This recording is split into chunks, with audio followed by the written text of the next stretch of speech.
Good afternoon, Republican Virtual Conversation. It's my great privilege and honor today to have the host of the infamous Bob and Steve Show, the most important and popular conservative radio program in the state of New Jersey. Gentlemen, welcome. Good morning, good afternoon. Yeah, morning. Yeah. What are you, just waking up? Thank you so much for having us today. Well, it's great to have you guys here. And of course, it was a month ago. You had your 100th show, and you've been on the air for a couple of years, and your audience has grown exponentially. And tell the audience how you guys came up with the show. What was the idea? What was the motivation? How did the ball get rolling with Bob and Steve? Bob tricked me. It was all Steve's idea. It was all Steve. Bob tricked idea. me. They are. Was it? It all started. He's a lying son of a. Steve called me one morning and said, "Bob, how about we do a radio show?" No, really, what happened is the folks at WVLT 92.1 FM, where our show is aired, had reached out to me saying that they had a time slot that was open. Knew that I had done some political talk radio in the past, and my political experience as being a Republican Party chairman, wanted to know if I was interested in doing talk radio. So I said, let me give it some thought, get back to you. I reached out to Steve Kush, talked to Steve, and here we are, 107 shows later. Of course, he waited until after I said yes to tell me that we started at 7 o'clock on a Saturday morning. Of course, you're not an early bird, right, Steve? You're Hell a no. night owl. Early's like 10:30. Well, of you know, course, Jay. go ahead.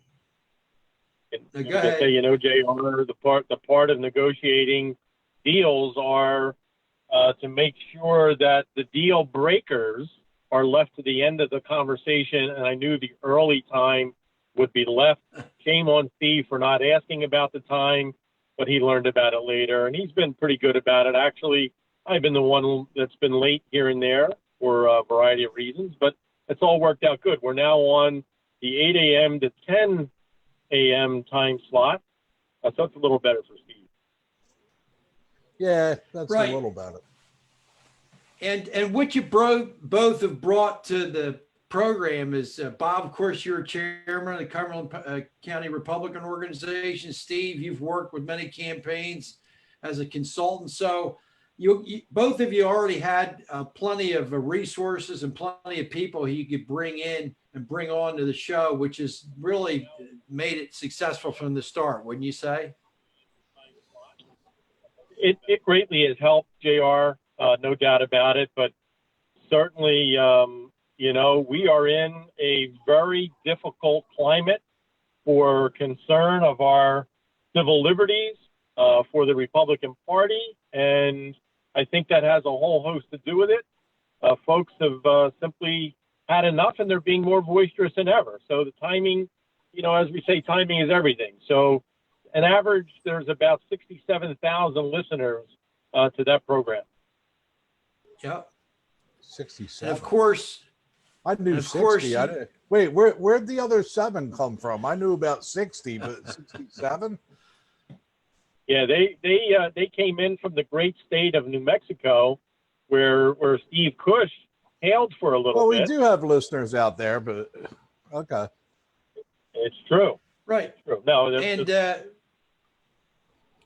now I was going to say that the radio signal from Vineland reaches Trenton, and I was up at Trenton. Does it? A year ago and listened to the program. And of course, you get a lot of people to listen on the live stream and on Facebook Live. And what's really important about the program, gentlemen, is the fact that, you're a resource for conservatives and Republicans. That's very few and far between those opportunities exist in New Jersey. I think what's really important is that I've made it 2 years without getting fined for cursing on the air. Come on, that's pretty impressive. It is Going impressive. live, and you know what else, too? Doing good. What what else too, JR, is important to mention with that, and thanks for mentioning that we are heard. It is a strong signal. WVLT, which is an oldie station, has been around a while. It actually is covered in 3 states as well. You know, we have listeners from Philadelphia, Delaware, and every once in a while, even Maryland, just on the FM signal. And of course, you know, on the internet, we're listened to all over. But I can tell you this: we know for a fact that on the Bob and Steve show, King Murphy listens to us also, because we have been told that the governor's office, staff does. At least the staff does. So the King staff is paying attention to the Bob and Steve show. Well, that's good. And what you gentlemen are doing is you're providing an avenue for Republican candidates throughout the state to be able to reach the audience, which is so very important. And, you know, those resources don't exist for a lot of Republicans and conservatives in the state. And that's why it's so important for people to get on the Bob and Steve show, and you're giving them exposure. Yeah, we've been fortunate enough, JR. Steve and I both have brought a variety of guests in, including yours truly, J.R. Carmen, has joined us in the studio, which we've enjoyed having you there, which gives a variety of, it's been our honor as well, J.R. And it's been a good discussion for our listeners, and yours as well. And, you know, and I'll tell you, we've found that, you know, that call in people to our show change regularly. So it's not just the same old. We do have usuals and regulars that I'm glad that we have, but you know, at any given week there could be a variety of folks, and then every once in a while the extreme leftist radical progressive will call in. Yeah. You know, core values Paul. Yeah, no,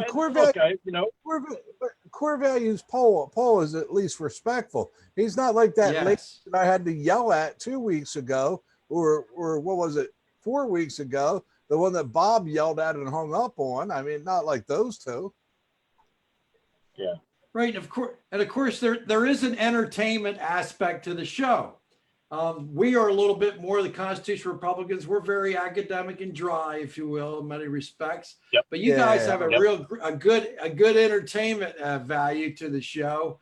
And one of the things that I appreciate about the show, and I'm sure most Republicans and conservatives do appreciate as well, is that you guys are very much a conscience for the conservatives, and you're not afraid to name names, and you're not afraid to put people on the spot. And that's part of the beauty of the program.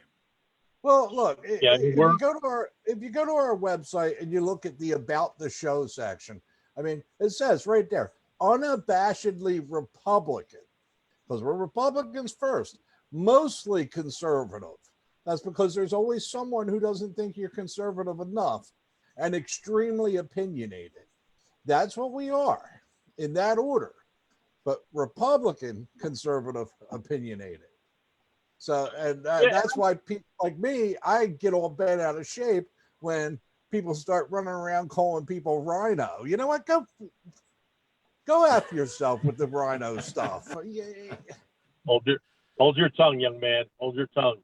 I did. And I'll tell you, hence comes the title, JR, the Bob and Steve show with no BS.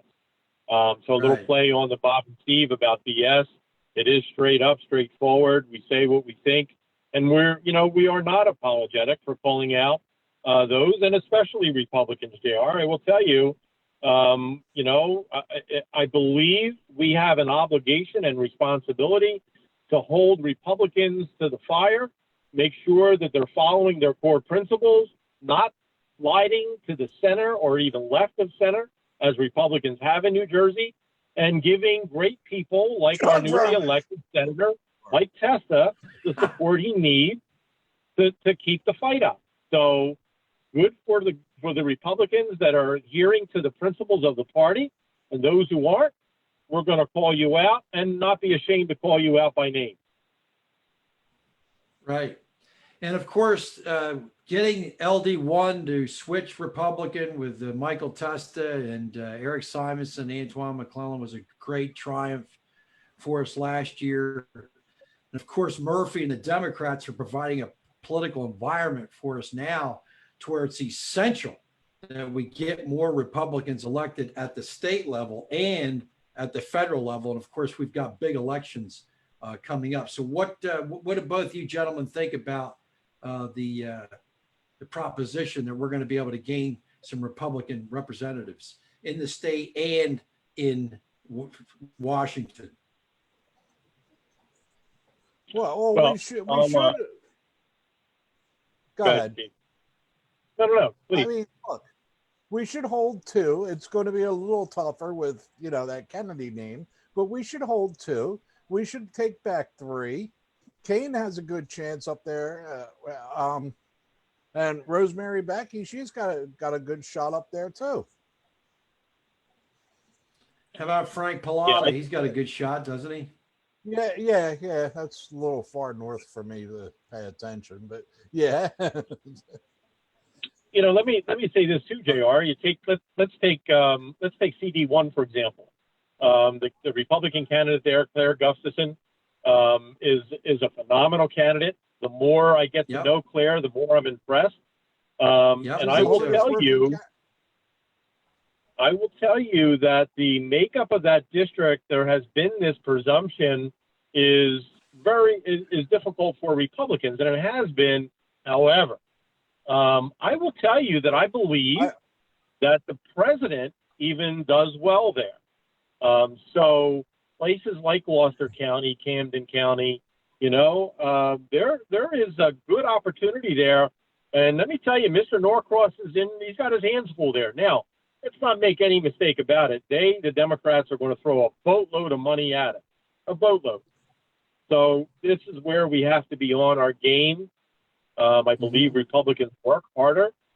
I believe that, we're certainly going to be solid on the ground game, but these Democrats are going to throw a ton of money at it. No question about it.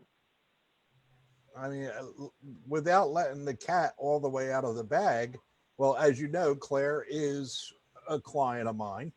We do have a poll in the field. It's been running since Sunday night. It should wrap up tonight.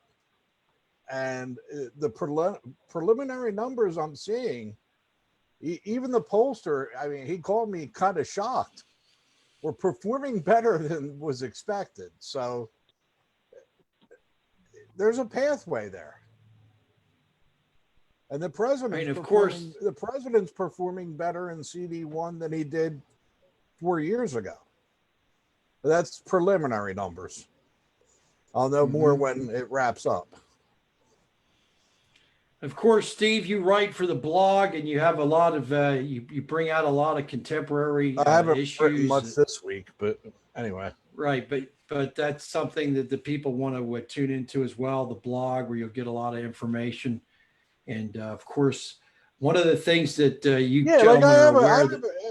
Here's a question that I'm thinking about throwing out on the blog. Right. What in the hell possessed any Republican? I don't care, conservative Republican, rhino Republican, any kind of Republican, to think that it was a good idea to vote for somebody for United States Senate who lives at home with his mother and father. I mean, why would you even think somebody like that should be the nominee? Obviously, the Democrats would chew him up and spit him out. Look, this guy doesn't know anything about paying property taxes, rent, a mortgage, utility bills. He doesn't live the everyday troubles of the average New Jerseyan. Why? What would possess someone to? Bob, you say you like to educate. I mean, I know that's not the kind of education that you try to provide, but I mean, really, why? No, what you're saying, Steve and Bob, is what we've been talking about, and that candidates and potential representatives have to have some sort of literacy, constitutional literacy. They have to understand the purpose of government, which most people don't, as the founders envisioned it. And I want to really understand what it's like to pay utility bills every month. Well, that's true, but at the same time, is there's too many people who are elected who don't have the constitutional literacy to hold the office. They really don't understand what the purpose of government is, which is to secure the person and their property, essentially, and that's about Yeah. it. And they can't get that And, right, as we're seeing throughout the nation. JR, your point well taken, and this goes down with the idea of the fundamental principles of the Republican Party. Right. Certainly we have a responsibility and an obligation to our Constitution, to life, liberty, and the pursuit of happiness. We have candidates that should know, as Republicans, the core values of the Republican Party, that stand up for those principles as well. So I would hold the feet to the fire to any candidate that is wearing the banner of Republican to know both of those things, and certainly our state's Constitution, the values of our party, the party's platform, and certainly our most important thing of all is our sacred Constitution document. We as Republicans have to hold these people to task. Right. If they're going to run for office, and when they get elected for office, that is their sworn obligation by the oath they take, is to uphold those state and federal constitutions. Right. And what it reminds me of, Bob, is remember when Pelosi said during the Affordable Care Act that we have to pass it so that then we can read the 3,500 pages and get familiar with it? Well, it's almost as if we have to elect. It's almost as if we have to elect somebody to see what they're going to be. And that's got to be turned completely around. We need to know what the person stands for. And that's what I like about Claire Gustafson. Claire Gustafson is articulating policies. She's articulating her knowledge of the Constitution. She's talking about Judeo-Christian values. She's talking about Republican principles, which I was amazed that a couple of the senatorial candidates didn't articulate at all. Yeah, and your point's so well taken, JR. I mean, Steve was a little kinder than I thought when he talked about a guy living in the basement of his parents. But candidate Hersh Singh, is that candidate. And I want to say this, and the reason I'm naming names here, I'm not being disrespectful, but I'm saying this. This is a candidate, JR, that ran a campaign spreading lies and falsehoods about his opponent, Rick Mehta. And on top of that, if you look at his past, meaning Mr. Singh, this is a guy that suggested building a bridge across the Delaware State, the Bay, and the guy not a very conservative value, by the way. Yeah, I mean, a guy who believes in smoking marijuana and that should be legalized, and there are things here that certainly should have. And look, if they're his beliefs, then so be it. Stand out and say your beliefs. But what he did to avoid those things was to attack his opponent on falsehoods. We expect that from the Democrats, JR. It is not acceptable from Republicans. Yeah, I mean, look at the way he allowed his campaign to go on the Bob and Steve Show's Facebook page and outright lie about Gibbstown Mayor George W. Shivery Jr. He lied, and might as well call out who it was. It was Rulo. He lied. He said that the candidate, because as you know, the mayor is running for freeholder this year. The candidate endorsed Rick Mehta, which he did after he met with, and he had already met with Tricia Flanagan, and he met Hersh Singh a couple times at a couple events, and he met Rick Mehta at events. So he met them all. He endorsed Mehta, but then Rulo lied and said that Shivery was on the Gloucester County Screening Committee. Shivery was not on the committee. As a candidate, Hersh Singh has the responsibility to call out his staff when they lie about a fellow Republican. He has that responsibility, and he never bothered to call out his own guy on his lie. From the constitutional Republican perspective, gentlemen, what we look at are the number of people who vote for these candidates. And that's where we really have to focus our attention and try to help them get the information they need to know what the principles of the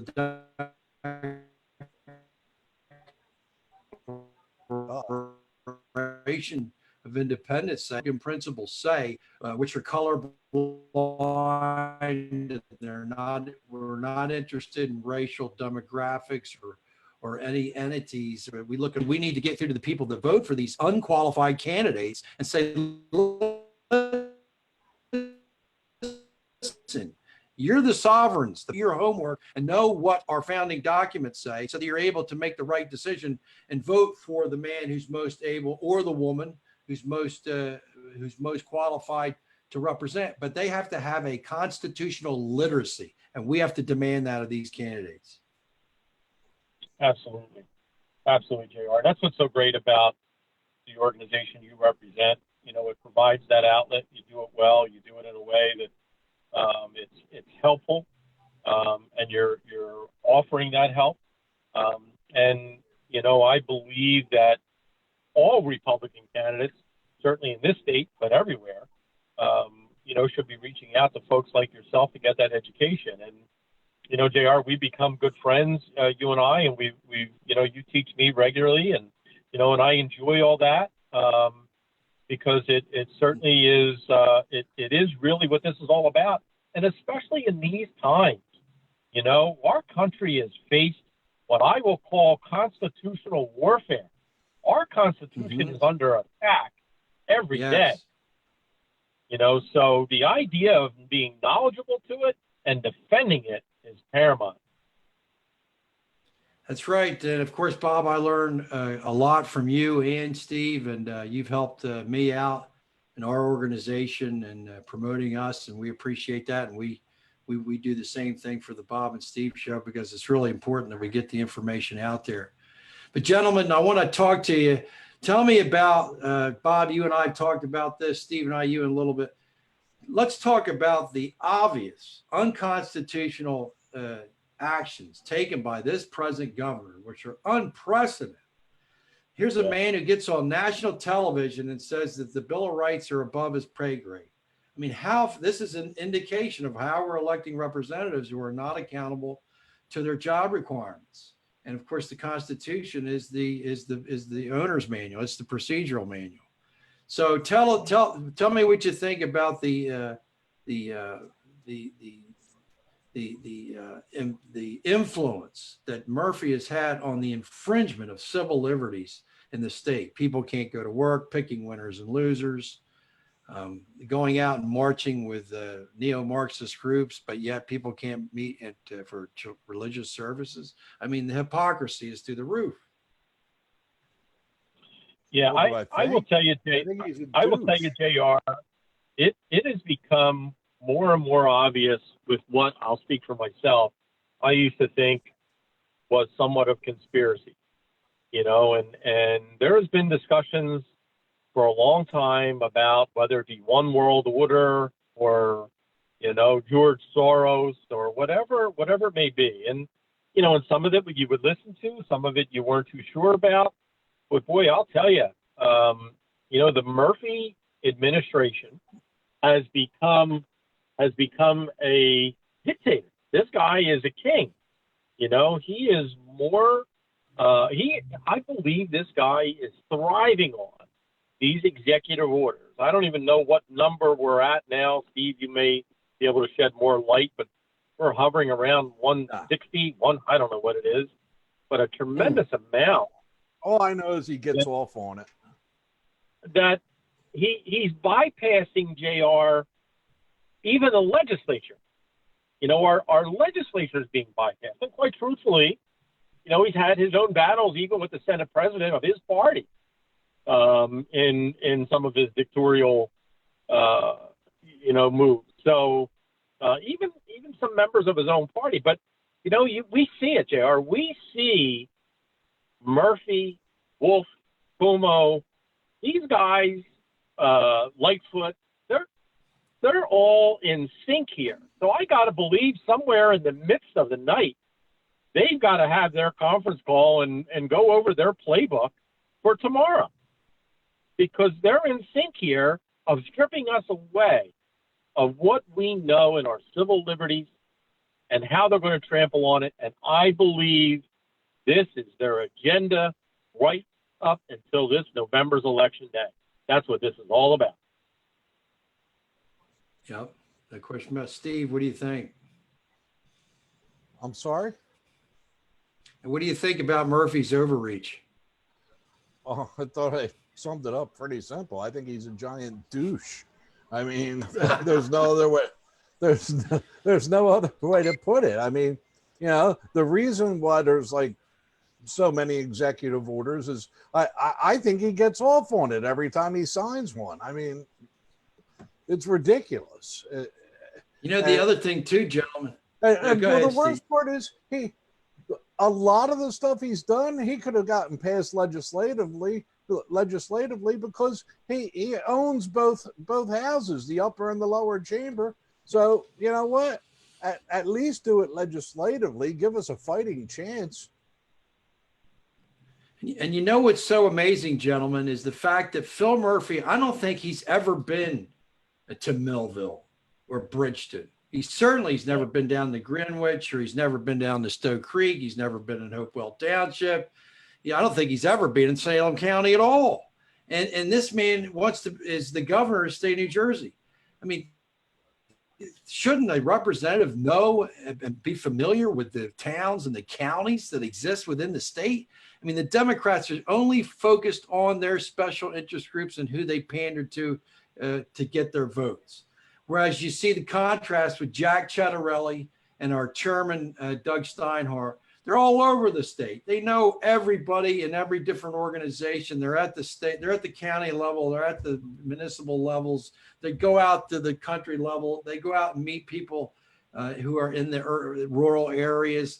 Whereas Phil Murphy has no desire whatsoever to try to know his constituents. There's a real dichotomy there, don't you think?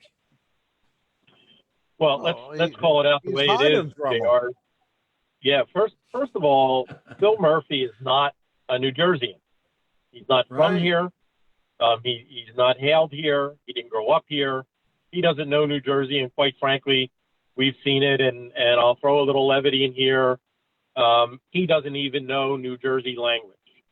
You know, it shows on his daily discussions.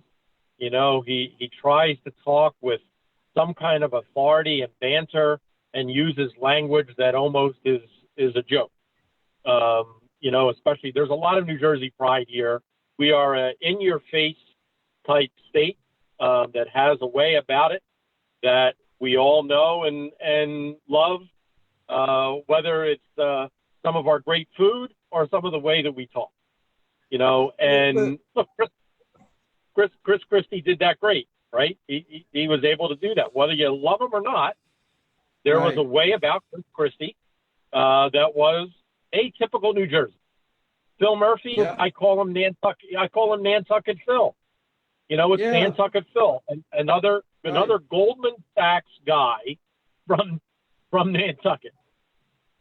But part of the problem is the Republicans failed at messaging again. The reason you see Murphy with such high approval numbers right now is because as Republicans, we allowed the Democrats to frame the debate on COVID and scare the crap out of everybody. And once the crap was scared out of them, that opened the door for Murphy in doing executive orders.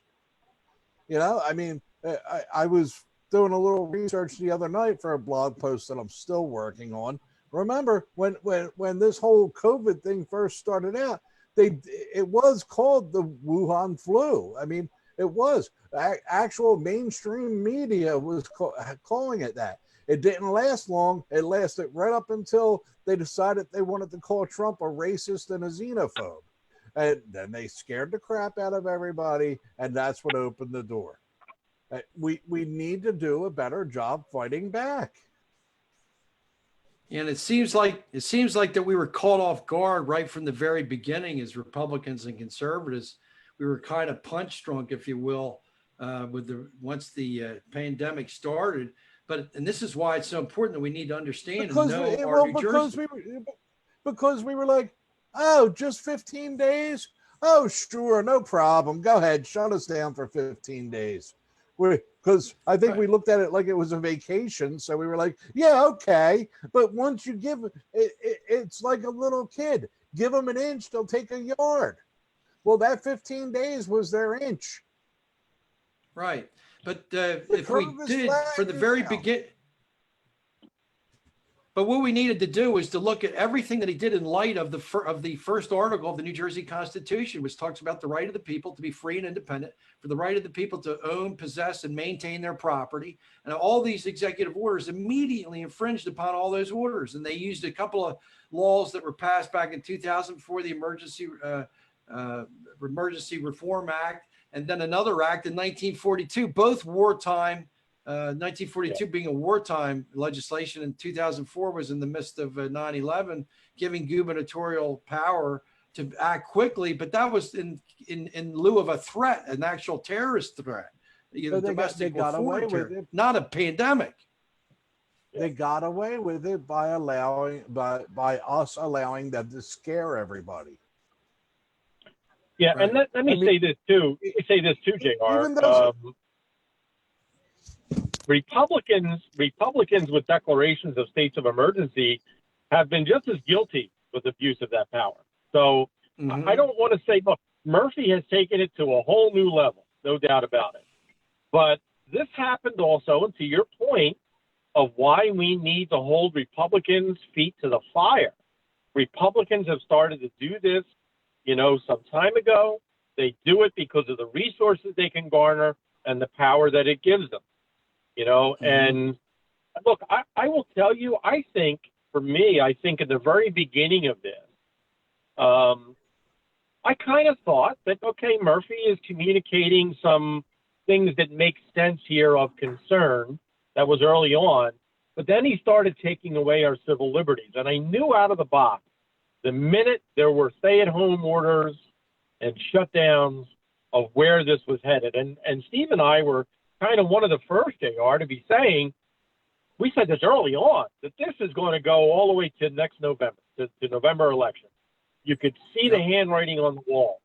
And boy, did we get fooled, hoodwinked, whatever you want to call it, flatten the curve, we have trampled the curve, to now it's about a vaccine, and we're already in a place of what is going to happen to the kids going back to school. So, this whole thing by this administration is about control and how they can push this narrative to do their part.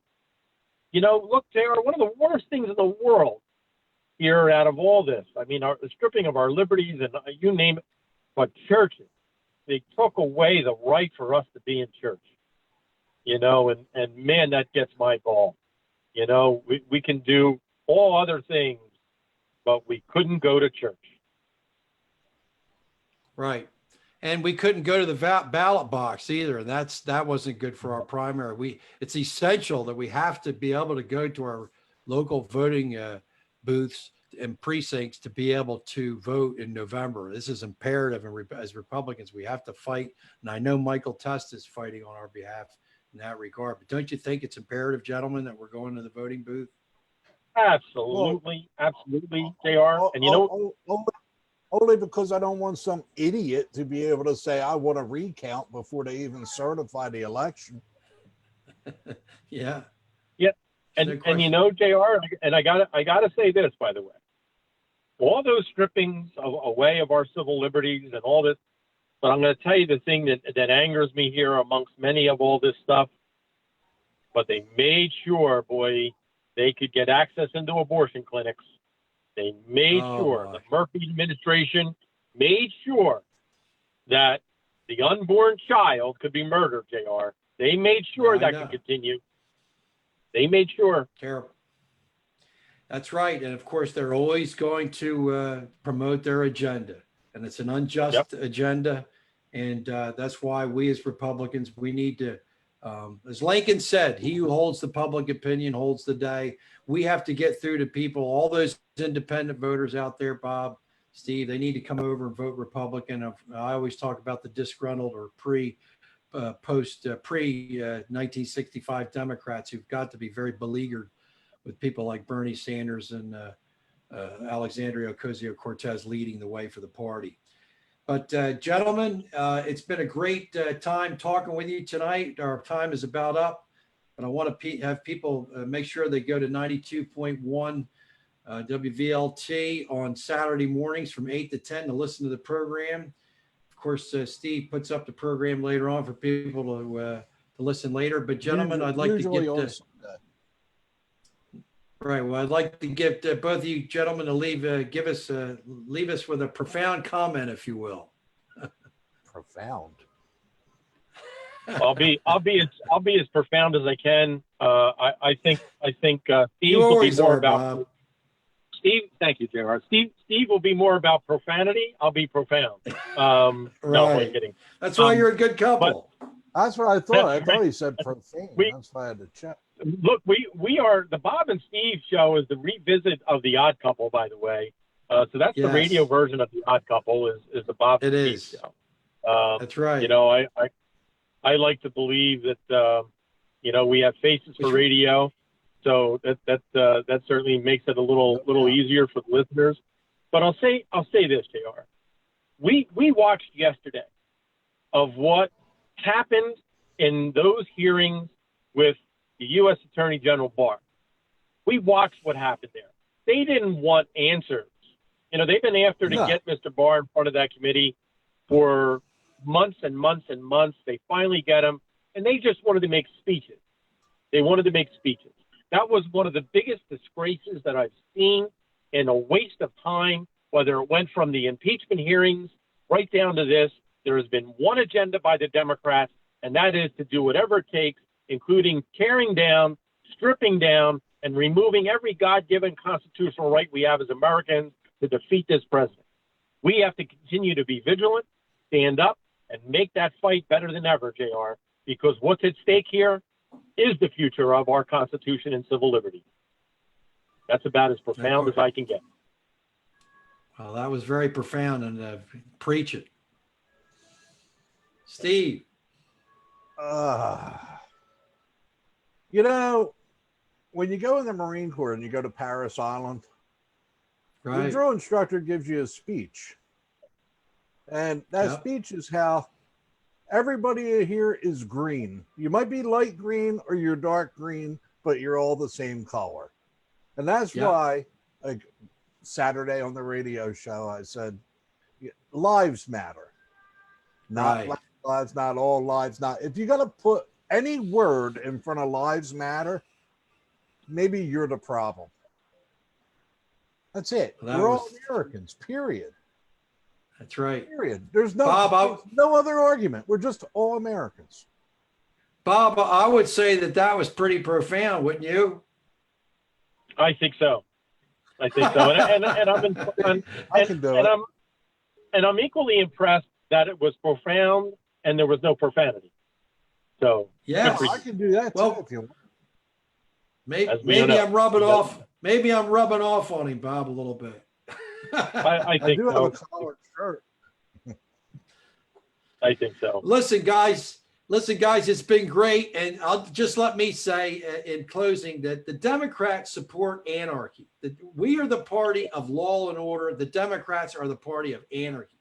Just like the confirmation hearings, or rather the hearings with the Attorney General, they're supporting people destroying federal buildings. They have no problem with fires and looting and destruction of property. They completely lost any sort of semblance of understanding the purpose of government. That's why we Republicans, we have to restore law and order in the country. Absolutely. JR, it's been a real pleasure. Thank you for having us. Well, gentlemen, it's great to have you. A little slice of heaven. Well, listen, we'll all get together again. We'll have you again on soon to talk about the contemporary events. But I really want to thank both of you for being on the show, and also for all that you do with getting that message out, giving exposure to Republicans and conservatives throughout the state. And you guys are genuinely an important, really the conscience of our Republican Party. And I want to congratulate and commend you both for doing that. JR, right back at you and all the people that are involved with your group. And I'm thankful for you as well, and all the great work that you and your group does. So thank you for having us. Well, thank you very much, gentlemen. Steve, I think the cat wants to eat now. King Richard wants to eat, so we'll have to shut down the program. It's too early for him to eat. Well, listen, everyone. Well, listen, it's great to have everybody here join us. Please share and share the video with others who weren't able to join us live. But gentlemen, thank you very much. And remember, as Republicans, and as Ronald Reagan also said, but Abraham Lincoln initially said, liberty for all. Thank you all very much. Have a good night.